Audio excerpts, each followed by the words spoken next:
മനസ്സ് വളരെ വിചിത്രമായ ഒരു കൃതിയാണ്. ഈ മനസ്സ് ശരീരത്തിന്റെ ഏത് ഭാഗത്താണ് സ്ഥിതി ചെയ്യുന്നതെന്ന് ആർക്കും അറിയില്ല. പക്ഷെ ശരീരം പൂർണ്ണമായും ഈ മനസ്സിന്റെ ആഗ്രഹം നടപ്പിലാക്കുവാൻ ശ്രമിച്ചുകൊണ്ടേയിരിക്കുന്നു.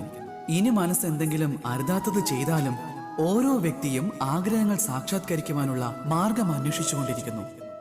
അഥവാ മനസ്സ് ആരെങ്കിലും ശത്രുവായി കണ്ടാൽ ഓരോ വ്യക്തിയും അയാളെ ഇല്ലാതാക്കുവാനായി പരിശ്രമിച്ചുകൊണ്ടിരിക്കുന്നു. ഇനി മനസ്സ് ആരെയെങ്കിലും പ്രണയിച്ചാൽ അയാളുടെ സന്തോഷത്തിനായി എല്ലാ സീമകളും ലംഘിക്കുവാൻ തയ്യാറായിരിക്കുന്നു. പക്ഷെ ജീവിതം ആനന്ദപ്രദമാകണമെങ്കിൽ മനസ്സിൽ ഒന്നും അവശേഷിക്കുവാൻ പാടുള്ളതല്ല.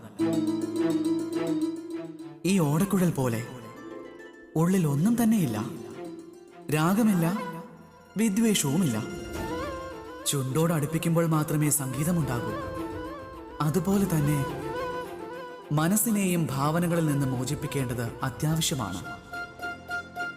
ഓർത്തുകൊള്ളൂ, മനസ്സിൽ ഭാരം നിറച്ചു ജീവിച്ചാൽ ആഗ്രഹിക്കുന്ന രീതിയിൽ ജീവിക്കാൻ സാധിക്കില്ല.